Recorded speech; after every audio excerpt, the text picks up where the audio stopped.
Friends, the future is whispering in our ears. What do you want life to look like 10 years from today? Today, in our beautiful state of North Carolina, the stakes are high.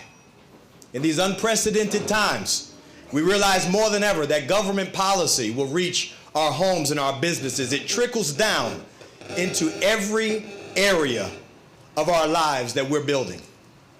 Cabarrus County is asking, the nation is actually asking, do our elected officials care about the impact their agendas have on our homes and businesses? Everyone wants to know, who exactly do they represent in Raleigh and Washington? When it comes to education, safety, and the economy, they should have done more. They promised to do more. Sadly, our high schools are ranked number 25 in the nation, and it's no wonder, because compared to other states, our teachers are severely underpaid. Now, with $18 billion going to education, how can that be? That is 58% of the state budget. The government has some questions to answer. We have an education lottery. Where's that money going? How have we managed to fund universities that sanction hate, wokeness, and anti-Semitism? Do we even know where the education money is going? When is the last time we did a full accounting review of DPI, the Department of Public Instruction? And education requires safety. How much is going towards that? And when it comes to safety, our kids, our children are the priority. Am I right? Yes. It's easier for a psycho to get a weapon into a classroom than into an after-school sporting event. In addition to zero tolerance when it comes to classroom disruptions, threats, and violence, in addition to more school resource officers, we need metal detectors at every entrance of our middle and high schools. Yes. But not only that, we want to be safe in our homes. We want to be safe in our cars. We want to be safe walking down any street in North Carolina, holding hands with the person we swore to love for our entire life.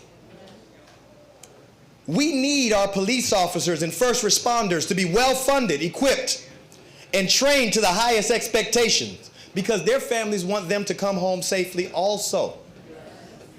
But what about the economy? We need relief from the financial pressure, common sense economic growth that allows us and our children to prosper. Feeding our families, it was just Thanksgiving, feeding our families is more expensive than ever, and gas prices continue to destroy our household budgets and our business budgets. On top of that, we get an annual tax bill in North Carolina for our homes and our vehicles. We need to eliminate harassment taxes like the vehicle tax. We need to protect our older homeowners from the assault of rising property taxes. According to the Tax Foundation, the average North Carolina family gives 10% of their annual income to state and local governments. And that's not counting Uncle Joe and the IRS. Over the last year, it was hard for most of us to watch a reckless governor veto bills that made sense, even though they didn't go far enough. It was even more challenging to learn that within our own party ranks, we had essential aspects involving parental rights, improving education and health care, and women's rights in sports held hostage over and over again by moderate Republicans. Establishment puppets for demands on things like gambling and casinos. They know that the casino is going to invite prostitution, violence, drugs, and organized crime into the surrounding communities. With Republicans like that, who needs Democrats?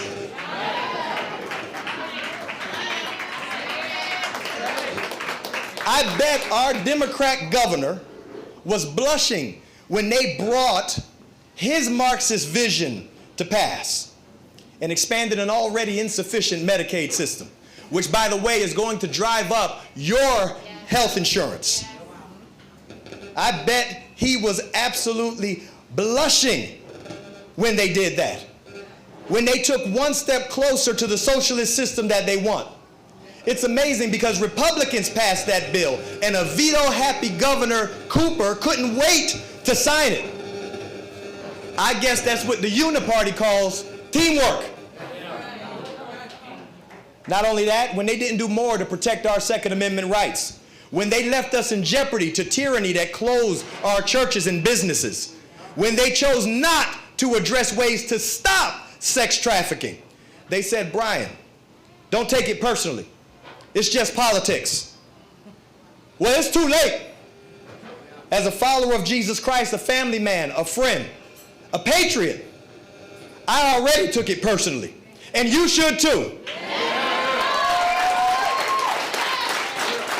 I know that voters who prioritize their faith, their family, and freedom want representatives who carry their vision, who are committed to doing what's right, and who fight to eliminate government corruption. We're all tired of self-interested politicians enriching themselves and granting their businesses, friends, and members of their cabal advantages through legislation. The future's not going to work out with elected officials who are sympathizers of liberal enemies of our way of life, whether that's morally, socially, or fiscally. Make no mistake, we are in a battle of good versus evil. And in the battle of good versus evil, none of the good people are perfect. My journey to being your next state representative is not a story of perfection. My story is a lot like yours. It's one of mercy, one of grace, one of opportunity after opportunity. My story is one that seems like it's only possible in our amazing nation. And I guess in its purest sense, we say America first because North Carolina's first. And we say North Carolina's first only because our families are here. And our families are first. When the dust settles on the politics in Cabarrus County, they're going to find out in Raleigh that family is our story. I represent that.